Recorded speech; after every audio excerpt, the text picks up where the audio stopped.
What's the market going to do in 2026? That's the burning question that everyone has. I'm a trader, so I do all of my trading inside of a 3-month window. That's really what I have to get right. We're small traders. We're not large institutions with billions of dollars to invest. So we don't have market impact costs when we get in and we get out. We're flexible, we're agile. We need to use that to our advantage, and we're constantly evaluating price action. That said, I do always like to put together a number of different scenarios that could play out so that I know ahead of time how I'm going to be reacting. So that's what I'm going to be doing in today's video. And as Dirty Harry once said, opinions are like assholes. Everyone has one. So I'm going to give you my market forecast and my opinion. Why should you care? Why should you listen? Well, I'm going to go over my market forecast for the last 3 years, so you'll be able to evaluate what I told you in those years, whether or not it was valid, and then we're going to move forward, and you'll be able to decide if you want to watch this video or not. I'm going to be giving away a prize today. Anyone that subscribes to my YouTube channel from Sunday, the date that this is posted, through January 1st is going to be eligible. And I'm going to give away access to my chat room free for a quarter. You're going to learn so much. In the chat room, I'm providing constant lessons during the course of the day. My objective is to keep everybody on the right side of the action. So constantly doing market analysis. Plus, you'll be able to see all the trades that are posted real time in the chat room. And you're going to have access to a course that took me 3 years to write. You're going to learn so much. So please subscribe to my YouTube channel. All of you, please subscribe to the YouTube channel and turn on your notifications so that you don't miss these videos. How did I do in 2023? Well, with technical analysis, we look at historic price movement, and that is the basis for our future forecast. And what I saw, and this is a chart of 2022, what I saw forming was obviously we were in a bear market. So we had this downward sloping trend line right here. That was intact. And heading into year end, you can see how the market tried to rally. It got up to that trend line.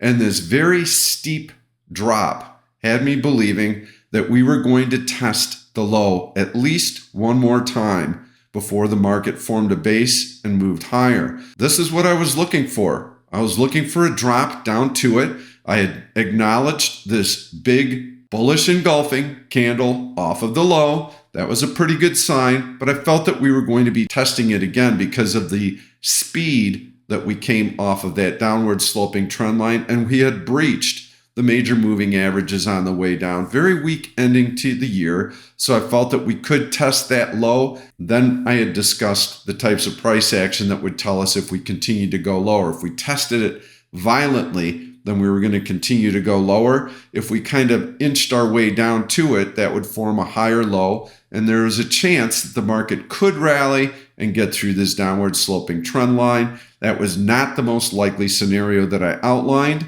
I got it wrong, but the market did actually rally above that downward sloping trend line. And we saw that in January, February. So the market did not test that low. It formed a higher low double bottom. And from that point forward, as we were trading, we started to get a little bit more bullish, tenuously bullish, because the market had just come out of a pretty steep decline. So here's how 2023 played out. You can see that was a little bit of a continuation off of that low, and there was a longer term trend line, this dotted line that was breached to the upside. Once we were able to get through that, then I was fairly certain that the market was going to have at least some upward momentum. And you can see here that as the year unfolded, we did have this nice, strong trend in here. Not a lot of pullbacks. We're able to get above the major moving averages. These are all really positive signs. So for 2022, we make that low, that bullish engulfing candle. We have a higher low double bottom. Now we're starting to get through a downward sloping trend line. These are all bullish factors, and we've got the price action to support that the market's actually on pretty good footing. Well, we start to get into August, and that is typically a seasonally weak period. That is usually when we start to see some selling pressure. Everyone was wondering what the Fed was going to be doing. They'd been hiking interest rates like mad. We didn't know if they were going to pause those interest rate hikes. So as the Fed went into recess in August, I started to get more bearish. And of course, we had a nice little market pullback. But this pullback, all along, I was watching this price action and the rally and the higher low double bottom. And I knew that once we got through October, there was a chance for us to see a really big market rally. So as this was unfolding during the course of the year, yes, my forecast at the beginning of the year was more bearish, but now we were all of a sudden getting into bullish territory. You can go back and watch all my videos. That's the nice thing about YouTube. Go back and watch, verify what I'm saying. But this is where I started to get very bullish, and I felt that this was going to lead to a really big bounce. And sure enough, the market rallied through this downward sloping trend line. We had a huge year-end rally, and this is a moment when I was pounding my fist on the table saying, get long. This is a really good opportunity longer term. Into year-end, I'd mentioned, end of 2023, my 2024 forecast, please go back and watch it. I was saying, you need to buy any dip. This is a strong, powerful move, big gap up, above the major moving averages. So what did we get? Yeah, there's your continuation. Really nice, strong move to start off 2024. We had a brief shallow dip above the 100-day moving average. All systems are go. Really nice opportunities to buy dips. Yes, as 2024 played out, we started to get into kind of a choppy market. You can see that this is a fairly deep drop, and we started to see more deep drops. Into year-end, we didn't get much of a year-end rally. Last year, my 2025 forecast, I'd said, look for a pullback in Q1. I don't like what I'm seeing into year-end. We've got a little bit of a head and shoulders formation. We can see the market struggling to advance in November and December, typically a very seasonally bullish period of the year. I don't like what I see. I'm starting to see some selling pressure. The dips are taking longer to resolve, and they're deeper. How do we do? 2025. Well, there's our big sell-off that we got. It took about 2 months before the market cracked down, but it did. We were short in here. We did extremely well. We got the move we were looking for. In here, I was selling naked puts. I felt that the market was going to bounce. Option implied volatilities had spiked. So this is a really good opportunity for us to distance ourselves from the action and to make some money on a bounce. Bear markets have very big, violent, tall bounces. So the point is that when you get these deep troughs with long red candles, this is where we want to sell out of the money put premium. Then we're going to get the bounce. We're going to wait to see what happened. This is where I kind of went wrong on a real-time basis with my forecast. Is in here, I was looking for a lower high double top, and I felt that the market could roll over in here after a swift round of selling. So I stayed bearish in here. I stayed bearish in here. I provided some shorts in my videos. Those shorts were still pretty decent because those stocks were very, very weak.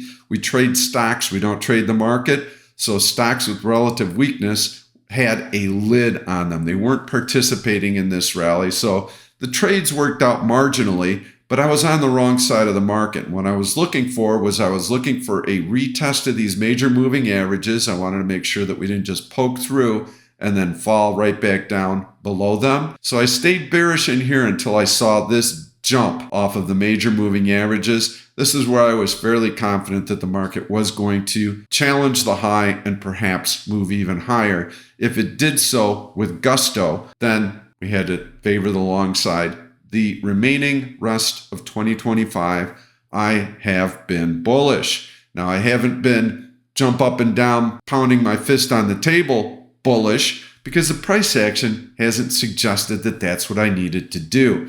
We've seen a light volume rally, tiny bodied candles. Not a really good setup for us. So our strategy here has been to sell out of the money naked puts. And when we would get these pullbacks like this, I was selling out of the money bullish put spreads as well. But I needed the pullback because that's when I start using a little bit of leverage is on these bullish put spreads. When I'm selling naked puts, I'm a bit more passive, but it allows me to distance myself from the action and to take advantage of time premium decay, I'm using probability on my side. And the market hasn't given me any indication that I should be bearish. We need to see a crackdown. We need to see technical breakdowns before we can get bearish. So that's kind of how everything played out for the last 3 years. And I'm going to start off with some fundamental analysis. Fundamental analysis, we trade what we see, not what we think. But it's always important for us to kind of know what are the fundamentals. How are things setting up? Are they good? Are they bad? What's the mood like? And I will tell you, one thing that's a little bit concerning is that I feel a lot of people missed this rally this year. Okay, so I'm neutral to slightly bearish in here. I was off for about a month or so, but I got on track very easily because I follow technicals. If I had followed what I read in the headlines that I read in the newspapers and on social media, I would have been bearish and I would have had my ass handed to me because the bears are crawling out of the freaking woodwork. And I attribute that to sensationalism because if you don't put thumbnails out there and if you don't have headlines out there, market crash coming, AI bubble forming, tariffs will crush the market. I mean, this is all the crap that you read out there. So please do yourself a favor. Ignore the headlines, okay? Don't listen to these people. They're wrong. What happened to the market? It finished at an all-time high. If you listen to them, at best, you didn't make any money because you didn't participate in the rally. At worst, you lost a ton of money trying to pick a market top in here. Bull markets die very, very hard. Okay, so they are like the boogeyman in a movie. All right, you stab it, you set it on fire, you shoot it, you run over it with your car, and it still comes back. That's how bull markets are. And that's why the market's been in a 100-year uptrend. So be very, very careful trying to pick market tops and trying to be bearish. So what do I see?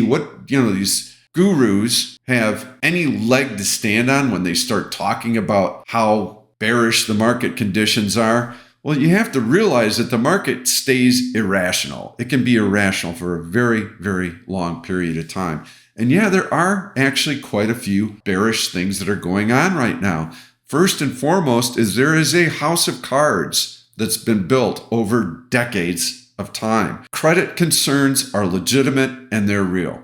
This is 5th grade math, okay? If you look at the amount of money that governments are spending, the amount of debt that they've accumulated, and if you look at the demographics, the aging demographics, so less people paying into the system and more people drawing out of the system, there are structural debt issues, and they are very, very real. It's not just the US. It's the same way in Japan. It's the same way in Europe. If you look at China, it's an absolute mess. They've had 30 years of hyper growth and excess capacity, and right now, they're a house of cards waiting to implode. On a US level, you can look at consumer debt. My gosh, consumer debt levels are so high. Imagine that during COVID, we had to print $7 trillion to keep the economy afloat because most people couldn't go 2 weeks without a paycheck. They had nothing saved. It's not a healthy environment, okay? It just isn't. And you can take that to the municipal level. You can take it to the state level. Look at California. Look at Illinois. Look at New York. What if Trump doesn't give these states the money they need for their programs? Yeah, okay, that's a threat. I mean, they've been overspending like mad according to the Constitution. States aren't even supposed to be able to run deficits. Well, they have been running deficits forever. Our national debt, $38 trillion.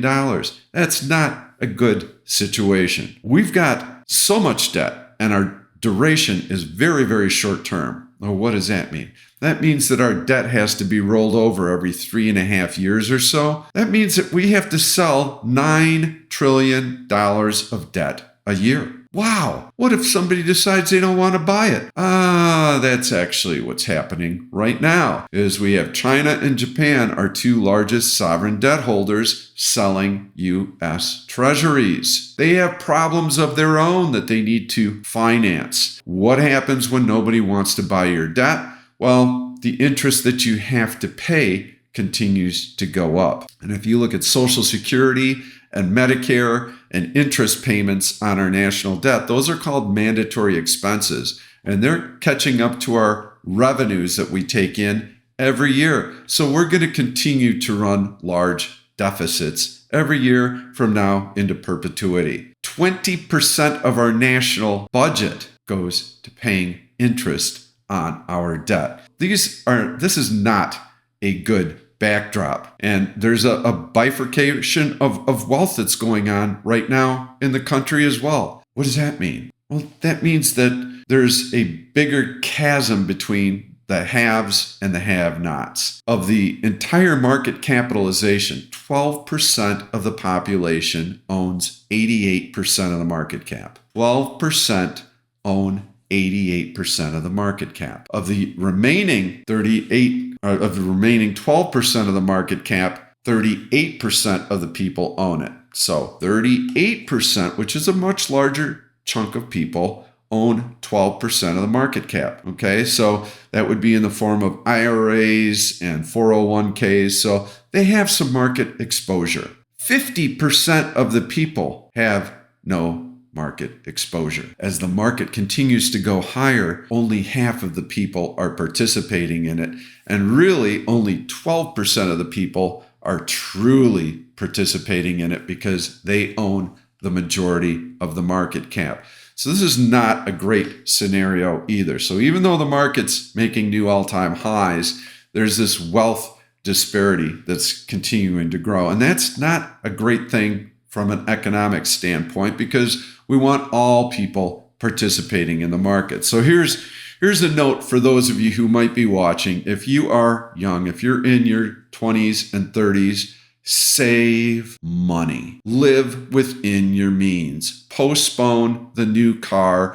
Postpone the vacations. Don't eat out. Don't spend money on coffee. Spend every nickel that you can. If you do it early and you invest the money in the market, it is going to work for you. So instead of looking at corporations as the big evil empire, you're going to flip that completely. Now all of a sudden, they're your business partner. When large corporations make money, you are going to rejoice. That's what capitalism is. You're investing the money. You're not spending the money. It's going to be worth a lot more to you in the future. Become part of that 38%. Become part of that 12% who have that market exposure. So as the economy prospers, as companies make profits, you're going to rejoice. So if you're young, please get on board. Do not spend your money. Save it as much as you can. My parents came to this country penniless, didn't know the language. They were immigrants. They saved, they scrimped, they lived within their means, and they invested in the market, and they ended up retiring very nicely. So a word of wisdom to you as we get into 2026, especially for those of you who are younger. Yes, our interest rates are extremely high, and what that means is that it's going to keep the longer end of the yield curve very high. So the Fed can control the short end of the yield curve. The very, very short end, that's what the Fed fund rates are. But the long end, we're starting to see upward pressure on it. That's going to mean that houses are more expensive to buy. Car loans are going to be more expensive because those are longer term loans. I just heard someone mention that they're going to 100-month loans on a car. Are you kidding me? Folks, please don't do that. Go buy a beater, buy a cheaper car and drive it as long as you possibly can. That is a depreciating asset. So cars, in my opinion, are a waste of money. You don't need a great new car. Save as much as you possibly can. Yeah, these are all legitimate issues. And that's why these YouTubers and social media posters with these dire messages are resonating so much with people. And, oh, I just lost my job. It's horrible. People are getting laid off. They don't have anything saved. So, they pull at your heartstrings. But if you focus on price action and you focus on what the market's doing, you can ignore all of that stuff. With all this bad news, there certainly must be something good that's also taking place. And by the way, all of the negative news that I've just given you was around a year ago. These same issues were there during my last market forecast. What did the market do? It rallied 17% this year. 17%. Now, I like to look at that rally and I like to adjust it for what the dollar did. The US dollar fell 10% in value.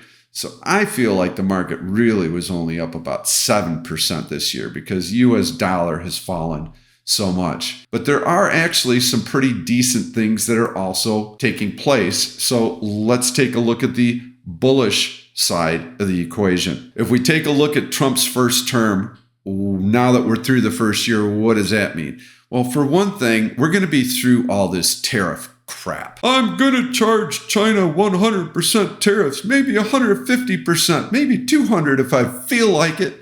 We're through all that nonsense, okay? That's what causes market volatility here. We got some of it in here. I remember that big long red candle right in there where Trump was getting all high and mighty. All those trade deals pretty much have been ironed out. So we're not going to have a lot of that rhetoric this time around. And the market's gotten kind of numb to it. So I think that is bullish because we don't have as much uncertainty and we're not going to see these knee-jerk reactions back and forth. So I like that.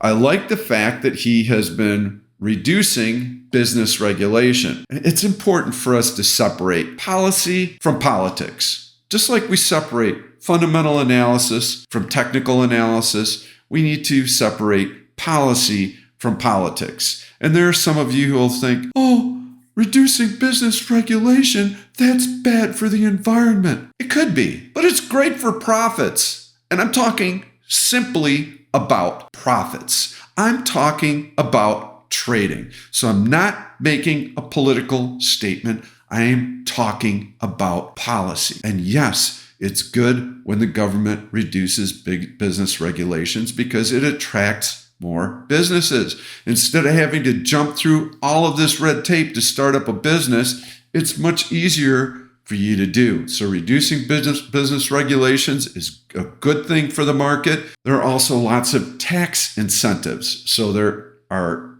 tax incentives in the big beautiful bill as far as investing in plant and equipment, as far as R&D write-downs, as far as interest deductibility. All of these things are good. And it's not just on the corporate side, it's also on the consumer side. So we have the no tax on Social Security. We have no tax on overtime, no tax on tips. Those are all going to be really good things. Anytime that you can put more money in the hands of people, that's a good thing. And so those are some positives that we're seeing in the market right now. As far as other positives, we have a lot of commitments in terms of foreign investment into the U.S. Well, is it actually going to materialize? That's a pretty big question. I could tell you it's more bullish than bearish. Certainly the fact that countries have committed to investing money in the U.S. is a good thing. Whether it actually comes to fruition, that we'll see. With what type of speed will it actually happen? Well, that's another variable. We don't know. But the fact that countries have committed to investing in the U.S., that's a good sign. And if we create a business-friendly environment, they'll be more likely to do that. A tax-friendly environment, they'll be more likely to do that. So what the actual number is, I think Trump says, it's 17 or 18 trillion dollars. What if it's $5 trillion? What if it's a third of that? That's still going to be really, really positive for the U.S. The other things that I think that they're doing that are going to be positive is they're reducing government, which is excellent. It's easy to add government jobs. If that's your source of employment, it's all fabricated. It's fake. Okay, so if the government's actually laying people off and the private sector is employing people, that's a good thing because the government is inefficient at everything that they do. You can try and argue that, but I can give you countless points and examples of where the government has gotten involved and failed miserably. So smaller government, more jobs in the private sector, that's a good thing. There's fraud, there's abuse. Being able to call out all of those expenses is good. The government needs to be more efficient in what they're doing. So I see that as a positive. When Doge was starting up early in the year, they had a lot of the biggest, brightest business minds that were taking a look even at the IRS. They said those software systems are so antiquated. In 1995, they were going to spend $5 billion on it, and they were going to have a system up and running, a software program that's going to simplify everything. It was going to take 2 years to develop. They've been putting like $5 billion a year into it, and they still don't have a software program. Well, now that everything's been ripped apart and analyzed, some of the largest CEOs from software companies said, we can do this, and it's not going to cost us that much money. It shouldn't take us more than a year or two to implement. God, I would love to see them do that. Take away all this antiquated crap and start using AI to root out some of this fraud and abuse. What a great thing that would be. So hopefully that starts to happen. Another possible bullish event is that Trump puts somebody who's dovish in charge of the Fed. Well, that's probably going to happen. He's already said he wants to fire Powell. Again, it's good for the market. I'm not saying that the president should control the Fed and interest rates. I would even argue that you don't need a Fed. Let the dang economy go through its own natural business cycles. Stop meddling with it. Yes, we're going to have some recessions that are a little bit deeper, but what it's going to do is it's going to make sure that the economy isn't artificially propped up, which is what the Fed always does. It's like taking antibiotics every time you get a sniffle. Well, eventually you're immune to the antibiotics and they don't work anymore. Eventually you reach a point where there's a pandemic in the country and you have to spend $7 trillion because people don't have any money saved. So, the more the government gets involved, the more it props up the economy and the more false it is. So let it go through natural business cycles. I don't even know that a Fed is necessary. No, I don't think the president should be dictating interest rate policy. I think that should be an independent committee, and hopefully they'll continue to be independent and operate independently. I think they will be. We did have another bullish event, 4.3% GDP growth. Can we trust the numbers? I don't know if we can trust the numbers. I haven't trusted the dang numbers all year. What the Bureau of Labor Statistics has reported over the course of the last 2 years is absolutely ridiculous. Jobs been inflated by over 1 million, and the recent jobs reports that we've seen, they don't jive with what we're seeing from the private sector. ADP, Challenger, Gray, and Christmas, their numbers are showing a more bleak picture than what the BLS is reporting. We even have the whole other part to the jobs report, the continuing claims, so many adjustments, seasonal adjustments. I don't trust the number. The household survey hasn't jived with what the actual jobs report has been either. So I question a lot of the numbers that we're seeing, quite honestly. Fortunately, I don't have to know what the numbers are. I just have to watch price, because all the large institutions are going to allocate money based on what they actually see happening. And when a company reports earnings, I trust that a whole lot more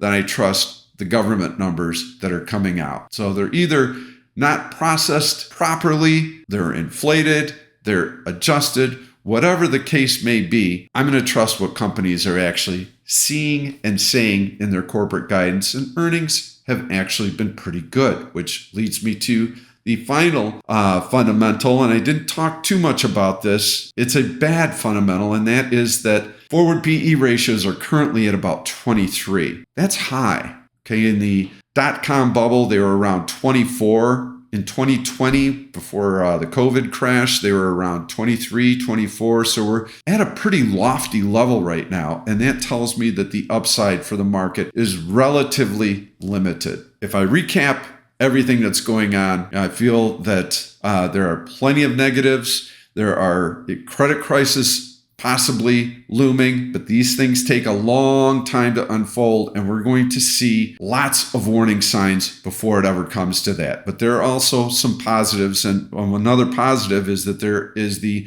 tariff rebate. If you take a couple $1,000s and you put it back into the hands of consumers sometime in April or May, that's going to be good for the economy. That money is going to be spent. Let's continue to kind of move forward. We know that we're always on thin ice when it comes to these credit issues. And with every passing year, it's going to become more and more daunting. The more debt that we accumulate, the faster our national debt grows, the faster the debt burden grows for all developed nations, the worse off we are. Democrats and Republicans are responsible, but we've all elected them. So really, we have some responsibility in all this too. The can has been kicked down the road for decades, so we're all at fault. So we'll see how all this plays out. If we can postpone the credit crisis for 5 years, 10 years, that would be great. And one way that we can do that is through growth. And I am seeing some pro-growth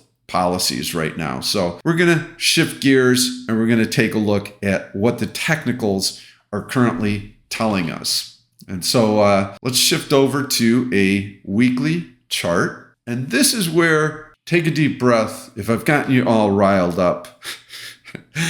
Pete's an asshole. He said Trump's a good guy. I'm just talking about his dang policies, okay? That's it. Focus on that, and let's take a look at the technicals and see what the market's telling us. So this is a weekly chart. And what you can see here is that every time that we have a steep rally like this, the trend line gets well above 45 degrees. We have a pullback. Sometimes it's a brief pullback. Sometimes it's a more sustained pullback. Well, this is where we are currently. You can see that that is a pretty dang steep rally. Now, the market through the course of the last 3 years has gone up 80%.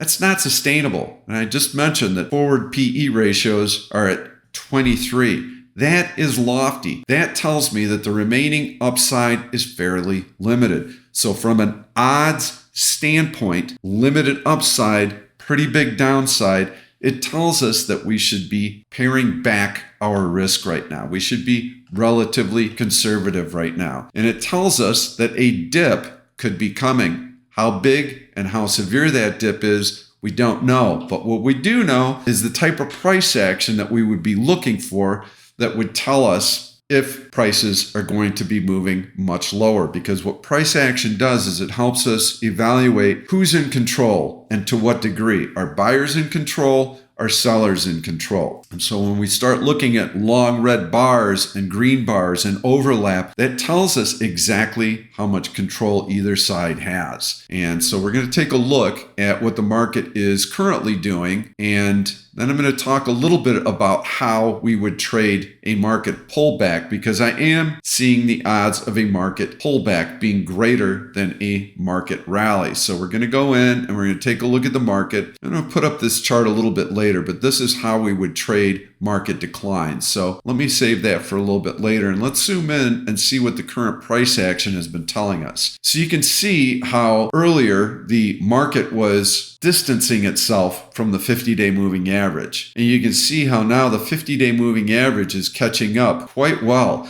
Look at the distance right here between the market and the 100-day moving average. Do you see how that distance is starting to narrow? Do you see how close we are right now to the 100-day moving average? That's because the market momentum has started to wane. And we've also seen heading into year end that we've got some pretty big drops. Now, this was a Trump-related tariff news item, and the market bounced right back. But here's a tell. We made a marginal new high. We did not make a substantial new high. That tells us that sellers are present. If they weren't, we would have seen long green candle, long green candle, long green candle. See you later. Next leg of the rally. We didn't see that. We saw this marginal new high because selling pressure was there. Sellers saw that as an opportunity to take some risk off the table. So now we get a pretty decent little decline in here.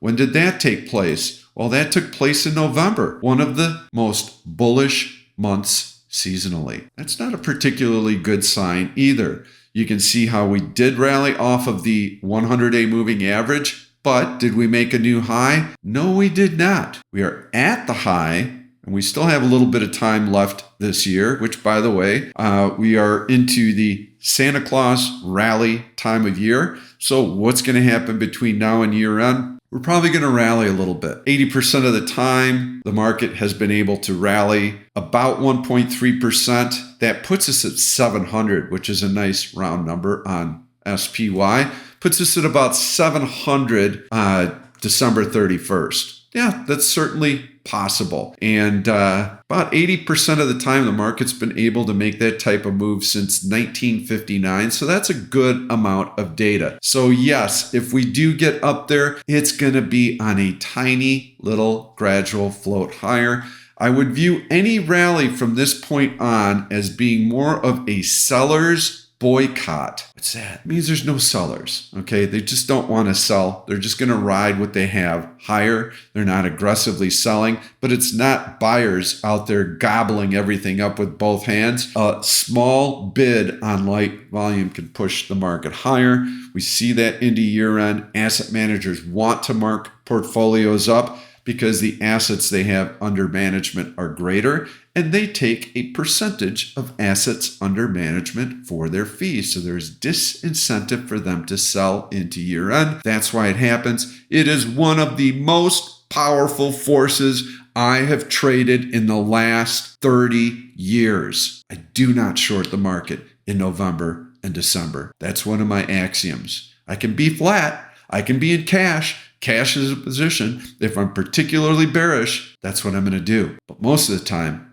I'm going to be bullish and I'm going to be taking advantage of that year-end rally. So that's where we're at currently. And I need to be able to put in some type of upper boundary, some type of upper limit that I feel is attainable for the market. So I'm going to choose the most gradual sloping trend line I can find, and I'm going to connect it to that top. So I'm going to click GTC. I'm going to click on this candle here, and I'm going to click on that candle right here. And that is my upward sloping trend line. It's what I call a H plus, a high plus trend line connecting to highs, and it's positively sloped, hence the plus. And that takes us to about 715, maybe 720, somewhere in that neighborhood. That's about as far as I think the market can get, and that's where I would expect to see some resistance. Can it get there? Yes. What are the probabilities of the market getting above that? I would say fairly low. In fact, the higher we rally from this point forward, the more bearish I get.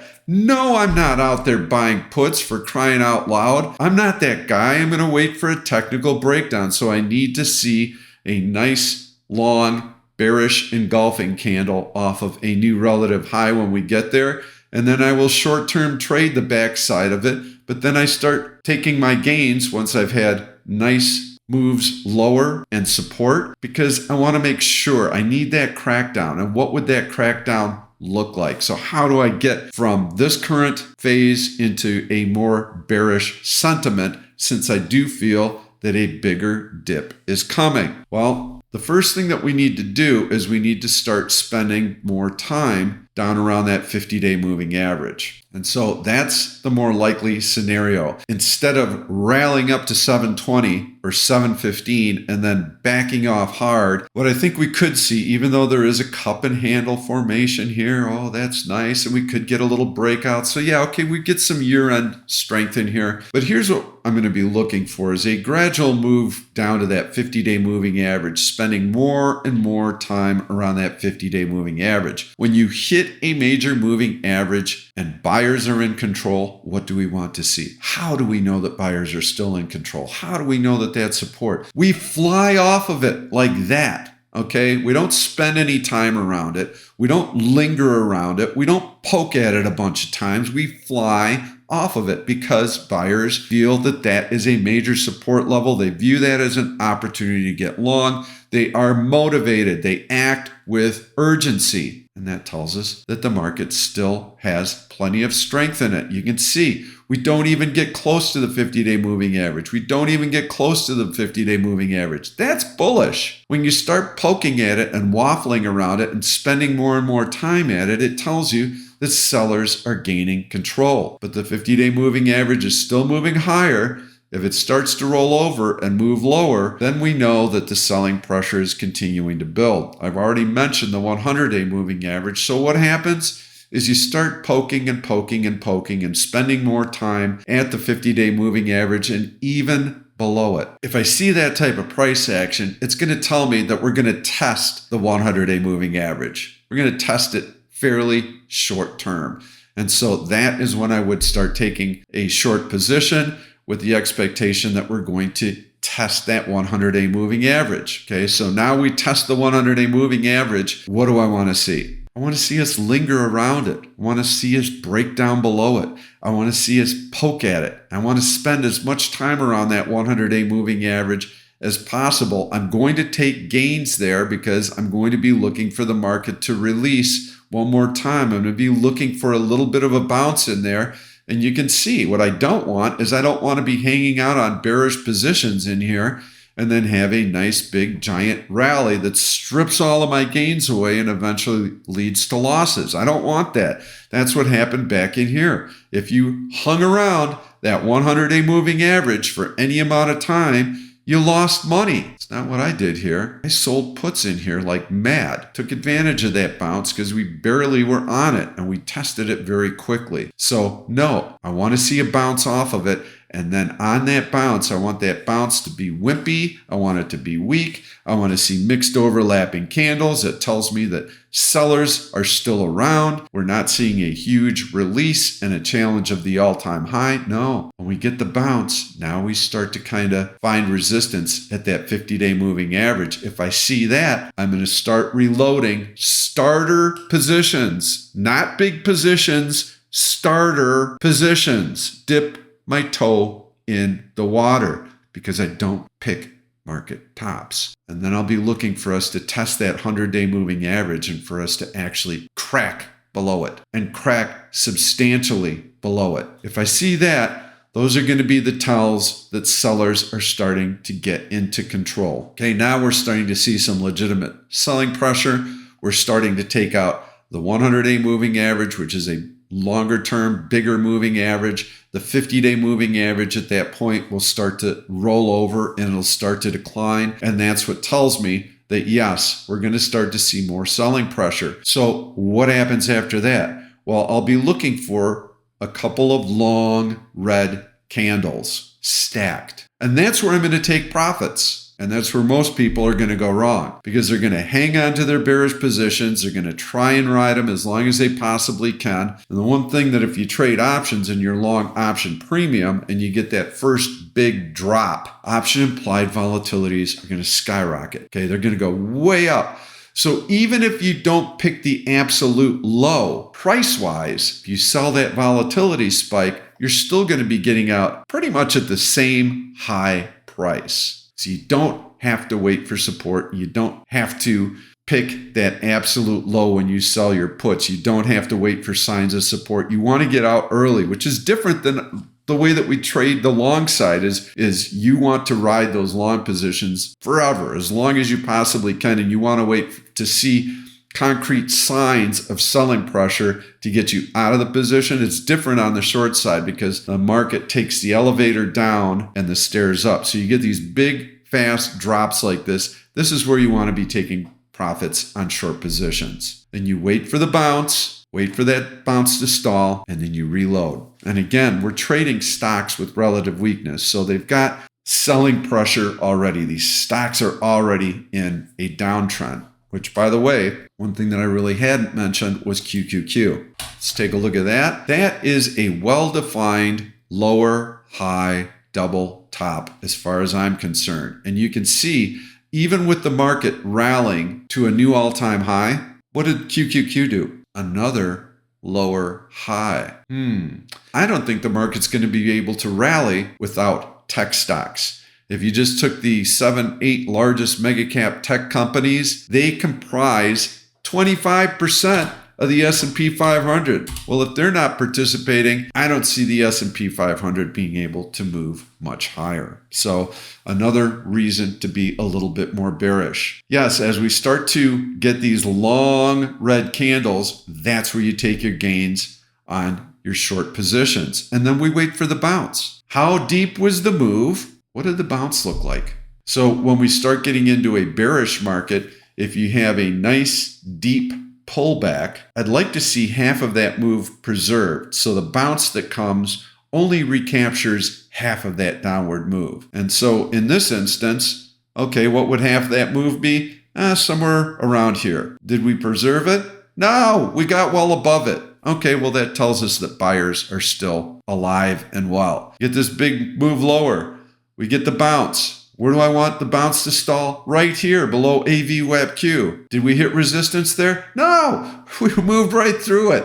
And we made a new relative high. Okay, so that tells us that sellers are not in control. We want to see half of that move preserved. So if we get that nice big sell-off, like I had mentioned, and you get down to the 100-day moving average the first time, and then you start hitting resistance at the 50-day moving average. Perfect! That's the kind of move I'm looking for. That tells me I can get short, be pretty confident in it, take out that 100-day moving average, and then I'll be looking for those long red candles and that deep low. I'm going to be taking profits. I'm going to be selling my put premiums at the absolute high, and then I'm going to wait for the bounce, and I'll wait to see what happens. So I believe that between now and the midterms, let's say October, I'm looking for the 200-day moving average to be tested. If I had to put a probability on this, I would say probably a 50% probability, 50% probability of that happening. In Q1, us reaching for that 715, 720 level, I'd put that at probably a 30% probability, but I would not be trading it aggressively at all. So right now, I think that there's a chance for us to get most of the way there, just even into year end, we get to 700 or so. Then we don't have too much further to go, but I would be very, very cautious up there. What is the probability of an all-out market collapse happening this year? Boy, I would put that at 20% or less. It takes a very, very long time for these things to manifest. 2007, we had plenty of warning signs that the market was going to be in trouble. We started to see some subprime failures. Yes, we've actually had some of those this year as well, mainly in the auto sector. There's some issues right now with private equity and a lot of holdings in commercial real estate. Those are possible warning signs. We've got problems in China. They've had one of their largest real estate developers, and I'm not talking about Evergrande. I'm talking about one that's state-sponsored that has not been able to make interest payments. Uh-oh, that's not a good sign. There are problems everywhere right now, but they take a very, very long time to manifest. And as I mentioned earlier, bull markets die hard. If we don't get a pullback this year and a bounce in October, November, December, then I think that we could be headed for trouble. But we've got a lot of time. Here's kind of what I'm thinking we see. Let me see if I can go back and find that chart. I think that we could see a pattern somewhat like this, okay, where we start just kind of drifting lower. We keep bouncing. There's your move below the 50-day moving average. We bounce, but you can see there's still resistance. Now we make a lower high, and look at us spend time right at that 50-day moving average. So we sell off, we bounce. Now we start seeing resistance at the 50-day moving average. That's where you start taking your put positions in here. Two long red candles, you get a drop here, you're taking your profits in here, you're waiting for the bounce. That's a pretty nice long green candle through. Oh, now we're starting to retrace that long green candle. We're below the 50-day, can't get back above the 50-day. This is where you short. Blam! We move through that 100-day moving average, get some nice stacked long candles in here. I would be out right in here. I wouldn't wait for that, but I'd probably make just as much money as if I had waited. There's your rally. Oh, now we can't even get back to the 100-day moving average, and we're starting to see some resistance. Hey, the 50-day moving average is starting to decline. All right, now we've got definitely some selling momentum taking place. Now's when you get bearish again. You ride this down. You break through that previous support. You're below the 200-day moving average. You've got some nice stacked long red candles consecutively. You are taking gains and you're waiting to reload. That's how we do it. But I also feel that if some of these policies are starting to take hold, if we're starting to see decent economic growth by the end of Q3 and some of that foreign investment is making its way into the country, then I think you could get downward sloping trend line, a big breakout into year end, and a nice year end rally. So that's kind of how I see the year playing out, is pretty much like this. You get this little sell off like this, downward sloping trend line, get back above the major moving averages, finish the year in pretty decent shape. That is my 2026 forecast. I'm going to put up one more slide here because I want to reemphasize how we trade a bearish market. And again, I'm not talking about, gee, my gosh, the world's falling apart bearish market, just lower highs, lower lows, a little bit of a market pullback. I'm looking at 200-day moving average, so about 15% would be the max on that type of pullback. Q2, Q3, it starts unfolding. So you get the drop, you take your profits, you get a bounce. This is where you're looking to reload, and you're constantly looking for that move lower to preserve half of that move lower. That tells you sellers are still in control. You wait for the bounce to stall. This is where you reload. So you don't have to sell out of the money naked puts here. I do, because I'm taking advantage of that high option implied volatility, and I'm taking advantage of the notion that the market is going to bounce, because that's how the market operates. Big deep troughs, big bounces, violent bounces. It's how it operates. So I'll be doing that. But if you were just going to trade it, you could just trade it from the short side. Take your profits here, wait for a stalled bounce, reload, starter positions. As the market starts to roll over, you add, look for that previous support to be taken out, that horizontal support, and you want to stay below those major moving averages and have lower highs and lower lows. It's a rhythm that you get into. I'm going to be covering all of that in the chat room, which, by the way, subscribe to this YouTube channel and get yourself into a position where you can win the prize of having access to my chat room free for a quarter. You're going to see me go through all the analysis. You're going to learn so much. You're going to see real-time market analysis. You're going to see my market comments. I post lessons every day in my chat room. You're going to have access to a course that took me 3 years to write. Super good opportunity for you to start 2026 off on a really positive note and to learn a lot. So please do that. You're also going to help me reach more traders, because all I'm really trying to do is to educate all of you through these videos. So when you subscribe to my YouTube channel, you actually help me do that, because it helps the algorithms. So we're just going to recap very quickly. What do I see unfolding for this 2026 year? I see that there's a slight chance, maybe a 30% chance for us to move a little bit higher. Okay, so there's a 30% chance that we move higher, but just a little bit higher. 715, 720, somewhere in that neighborhood. And if we do that on very light volume, that's going to make that first move down even sharper and more dramatic, because sell programs are going to kick in, and you're going to flush out a lot of those bullish speculators who got in on that market breakout. As they sell, the momentum's going to build, and we're going to test that 50-day moving average with ease. And so from that point on, we're going to be watching for the market to linger around that level. We don't want to see any big bounces off of it. A big bounce off of it tells us that buyers are still engaged. No, we want to poke at it. We want to linger around it. And then if we see that type of price action, we're going to be able to get short on the notion that the 100-day moving average will be tested. 100-day moving average is tested. We're not going to wait around. We see those long red candles. We'll take profits even if it's breached slightly.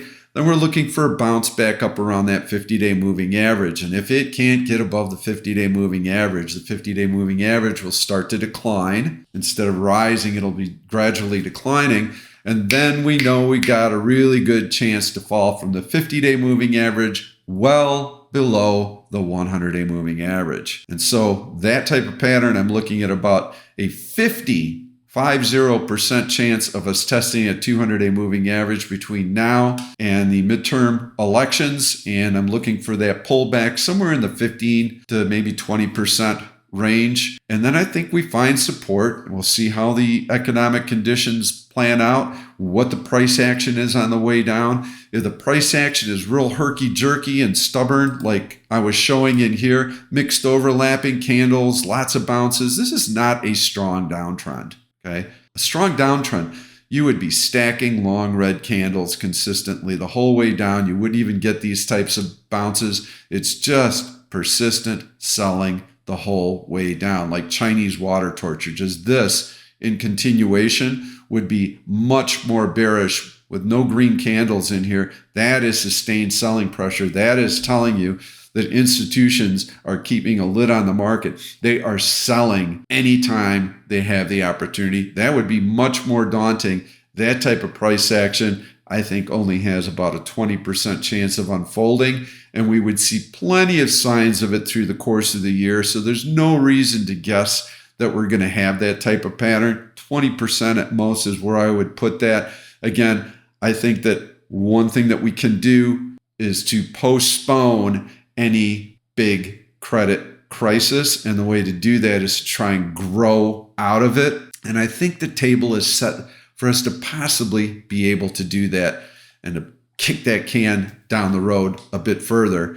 So yes, there are some big concerns that face us probably in the next 5 years or so. We're going to follow price action. We're not going to guess when this is going to happen. We're just going to watch what the large institutions are doing, and we're going to see that through price action. Wishing all of you a happy and healthy 2026. Trade well. We'll see you soon.